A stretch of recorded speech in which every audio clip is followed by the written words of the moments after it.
Hello, friends. Welcome to Level Up with Debbie Neal. I am your host. There is nowhere I would rather be than right here, right now with you. This podcast is all about leveling up in all aspects of our lives. Thank you for being here. I am so grateful. I'm excited to be on this journey with you. Together, we are leveling up. You ready? Hello, my Level Up family. You guys, I'm super pumped today. I'm extra pumped today. If you guys have been following me on Instagram, I just came back from Cambridge, Maryland. I'm not going to say Massachusetts because I did say that wrong on my story. And I was watching my son, Tyler, do an Ironman 70.3. Now, I live with my son. I have the pleasure of still living with my son. He graduated a year ago, and I have watched him train for this Ironman for the last 7 months. And so when he completed this race, I really couldn't wait to have him as a guest. So we just got back yesterday and we're pushing this through so you guys can hear from him. So I just want to give him a little bit of kudos. And there's some fun things we're going to talk about because a lot of you guys are here to level up in life. You're here to level up in business. You're here to level up in success. And you guys know the way I feel. How you do anything is how you do everything. And to be in the top percent of whatever it is in life, it's what goes on behind the scenes. It's the extra effort. It's the extra commitment. It's the discipline. It's the mindset. There is absolutely nothing lucky about success.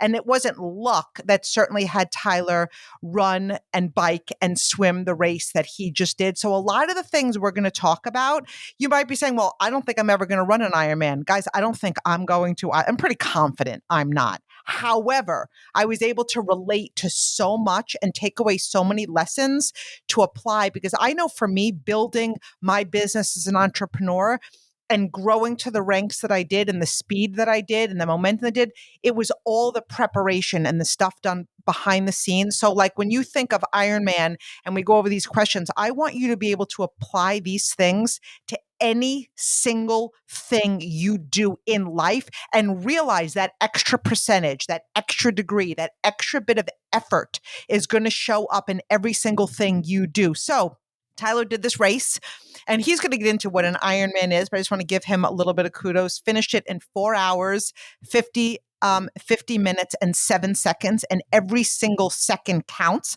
So I don't want to leave off those seconds. He finished 6th in his age group. So 18 to 24 is his age group. He is now considered, this is his first Ironman, an all-world athlete, and that's based off of his points. So he's considered a bronze level all-world athlete, and he is ranked 81 in the United States for his age group. You guys, I'm so proud of him. And every time we took a picture of him and we saw him, he made it look effortless. And I know nothing about this was effortless, but he made it look effortless. So Ty, I'm so happy you're here.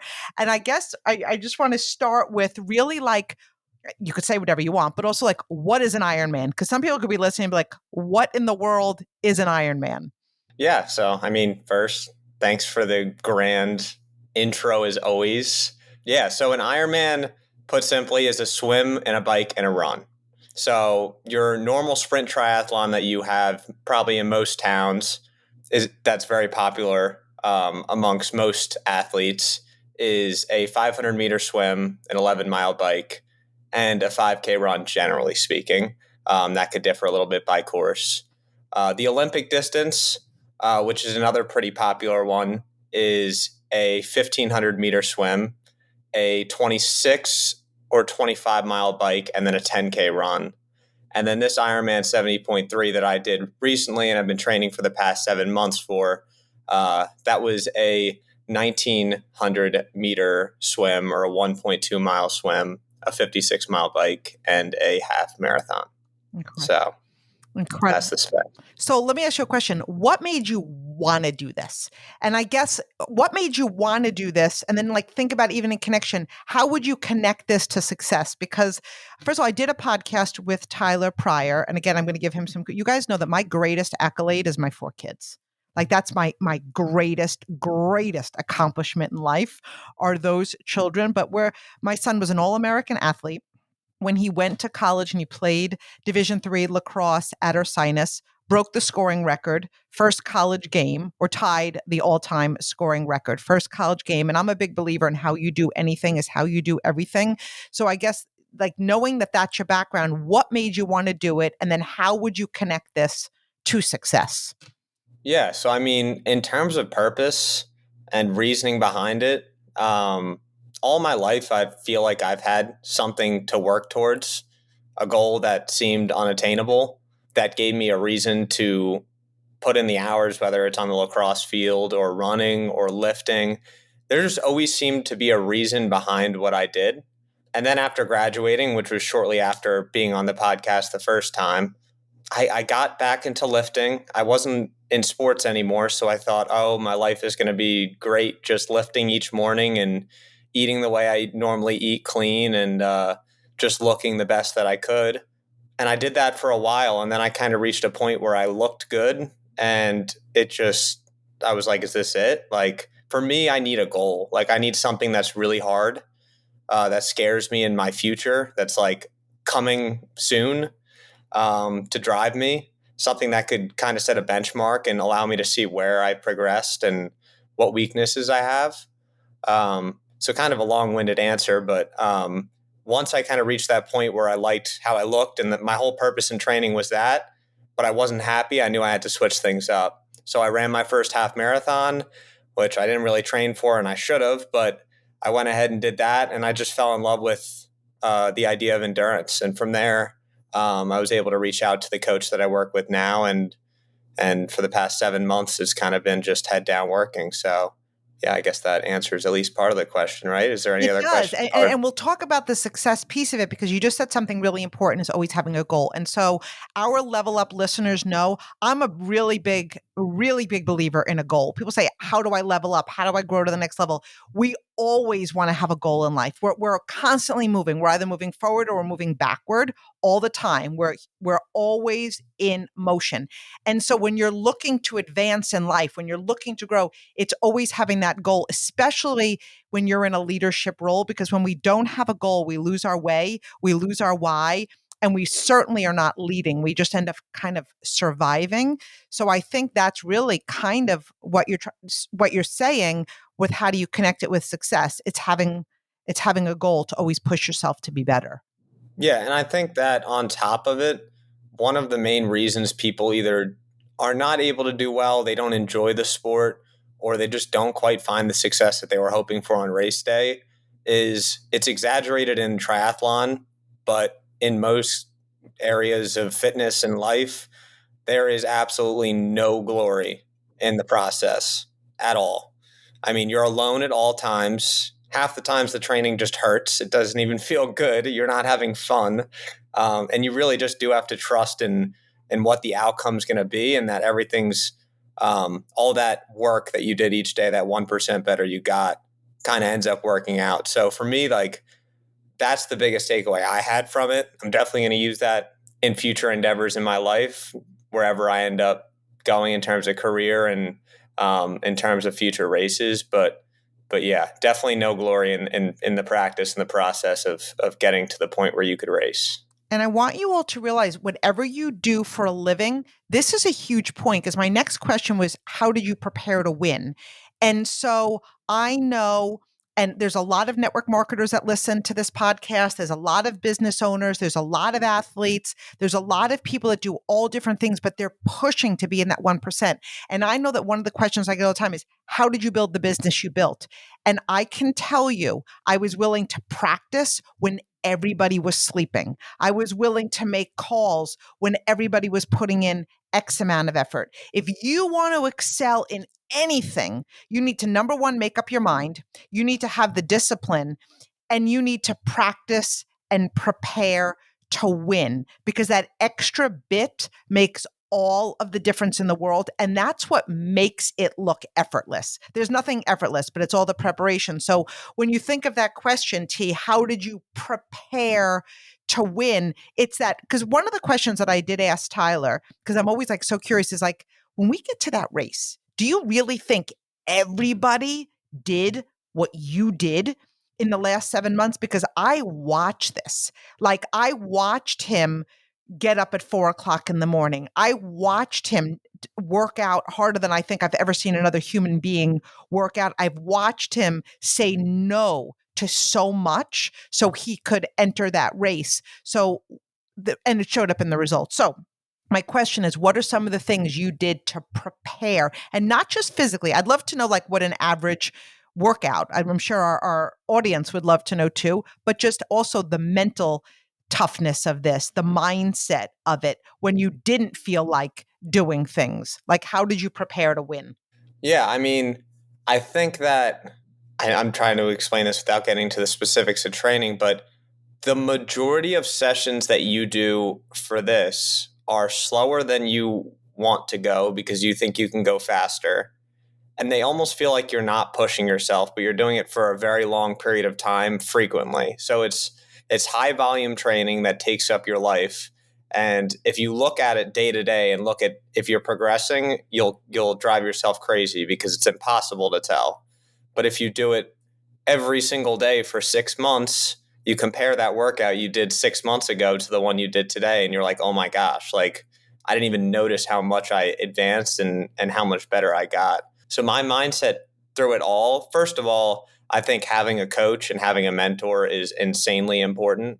I would have never, I don't care how disciplined you are, I would have never had myself do a 4x5K workout in Frenchtown before work that had me almost in crutches for 3 days. Like you're never going to get out and do that. So one is listen to people that have done it already and that know more than you. That helped me. I just had trust in him.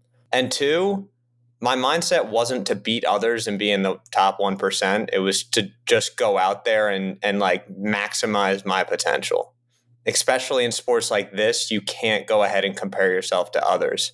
It's just a sport that takes years and years and years of building to get good at. You could be the greatest college athlete in the world. You could be brand new to the sport. It really does not matter. It just comes down to the hours that you've put in over the years of work that you've done. So my coach definitely helped me to realize that early. I found myself going way too hard in every session, thinking that I was going to be a workout hero and just murder one session and all of a sudden be better. No, I just hurt myself because the next day I had to do another 3-hour bike ride and I was so sore just because I didn't follow instructions. So yeah, that's kind of thoughts thrown all over the place, but yeah, getting through it was definitely just taking it day by day and realizing that the focus is what I could be in 4 months from now, not what I'm gonna be tomorrow. Those points were amazing. And I'm just going to tie them back into business for a moment here. One, what I heard you say is when just keep going and you're going to look back 6 months from now and be blown away. And it's the same thing in our business. There are too many people that put in the effort for a day, a week, a month. They don't see the results. They don't feel the difference. And all of a sudden they take their foot off the gas.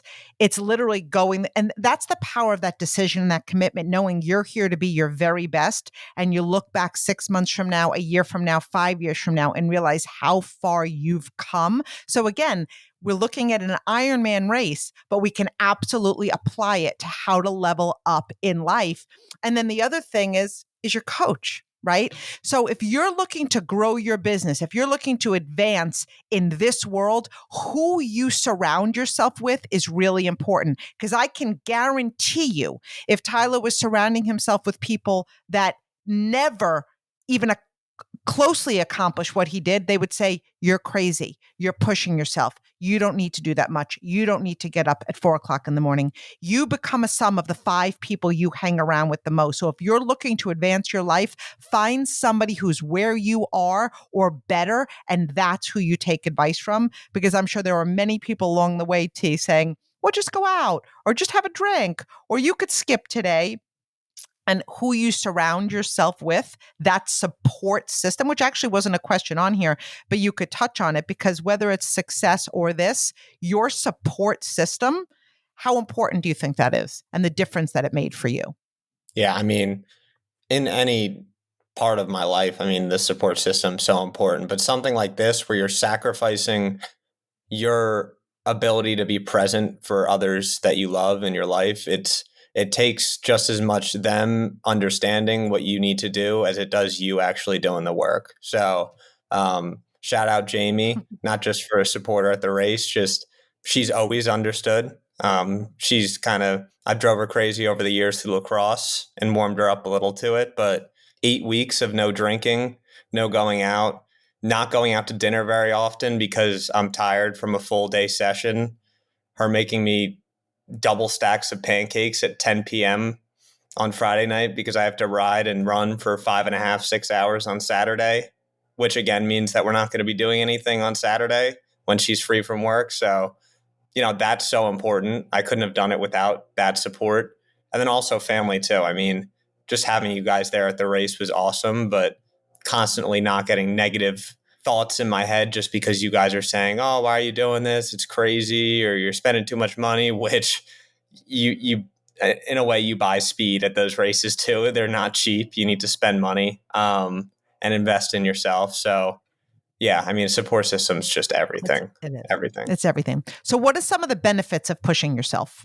What do you feel some of the benefits are? Because you know what? Running the race would have been good. Coming in not this place, you would have been okay. But what were the benefits of, again, you mentioned the only competition is you, and we talk about that all the time in business. The only competition you have is that reflection you have in the mirror to constantly level up who you are. But what do you feel the benefits of pushing yourself are? Yeah, I mean, 8 months ago, I legitimately my first workout, I couldn't swim across the pool 25 meters. And I had the lifeguard walking up and down the pool with me at 5 in the morning because she was genuinely like at fear for my safety. She told me multiple times. Then to see yourself be able to swim, like that growth is just mind boggling. Right. You're like, all right, if I can make this kind of progress, what kind of progress can I make? But also you set the goal to go and just complete the Ironman, and that gives you purpose for 8 months. Then you complete it and you do better than you thought, better than you could have ever hoped for in your second and third race. And then you're like, all right, I could probably place high in my age group and compete at the world championships. That's my next goal.